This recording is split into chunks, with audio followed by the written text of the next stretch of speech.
अब आगे उस निगोद के दुखों का वर्णन विस्तार से करते हैं। छंद नंबर 4। एक श्वास में 8-10 बार जन्म्यो मर्यो भर्यो दुख भार। निकषि भूमि जल पावक भयो पवन प्रतीक वनस्पति थयो। एक श्वास में 8-10 बार जन्म्यो मर्यो भर्यो दुख भार। निकसी भूमि जल पावक भयो पवन प्रत्येक वनस्पति थयो। निगोद में यह जीव क्या करता रहा? तो कहते हैं एक श्वास में 8-10 बार 18 बार जन्म्यो पैदा हुआ, मर्यो मरा और दुख भार दुखों का समूह भर्यो सहन किया। इस जीव ने उस निगोद की अवस्था में एक श्वास में 18 बार जन्म लिया, मरण किया और बहुत दुखों को भोगा। और वहां से निकलकर किन पर्यायों में उत्पन्न हुआ?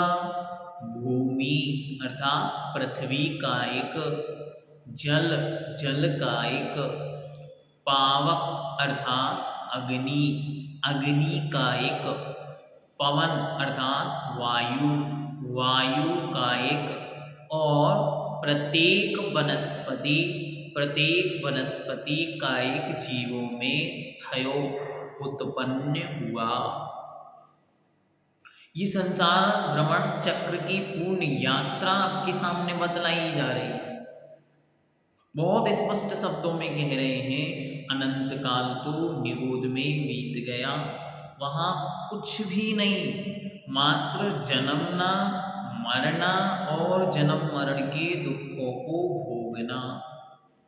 बड़े किन्हीं पुण्य के नियोग से, काल के प्रभाव से और चने से निकले हुए भाड़ के भुजे हुए चने की तरह निगोद से निकला और पृथ्वी, जल, अग्नि, वायु, वनस्पति कायकों में उत्पन्न हुआ। यह प्रश्न पूछा जाता है कि प्रत्येक वनस्पति कहा, साधारण वनस्पति क्यों नहीं कहा? तो हमने आपको पहले बतलाया कि निगोद का नाम ही साधारण वनस्पति है, इसलिए उसकी चर्चा तो पहले कर आए। अब प्रत्येक वनस्पति संबंधी जितनी भी वनस्पति है, इन विभिन्न पर्यायों में उस जीव ने जन्म लिया। और मैं तो ये कहता हूं, उस जीव की बात मत करो, मैं स्वयं ही वह हूं जिसने यह सब भ्रमण किया है।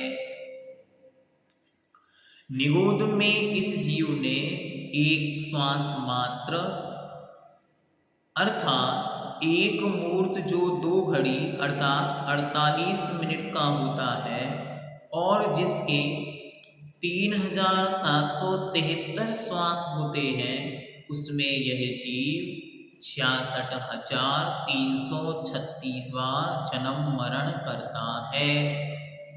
एक श्वास में 18 बार जन्म और मरण करता हुआ, दुख के बोझ को सहता हुआ, वहां से निकलकर यह जीव पृथ्वी, जल, अग्नि, वायु और प्रत्येक वनस्पति का इस तरह 5 प्रकार के एक इंद्रिय स्थावर जीवों में जन्म मरण करता रहता है। स्थावर कौन है? जिनकी एक स्पर्शन ही मात्र इंद्रिय होती है। उनके 5 भेद, पृथ्वी, जल, अग्नि, वायु, वनस्पति। ये जीव निकुंज से निकलकर इनमें ही युग चक्र लगाता रहता है।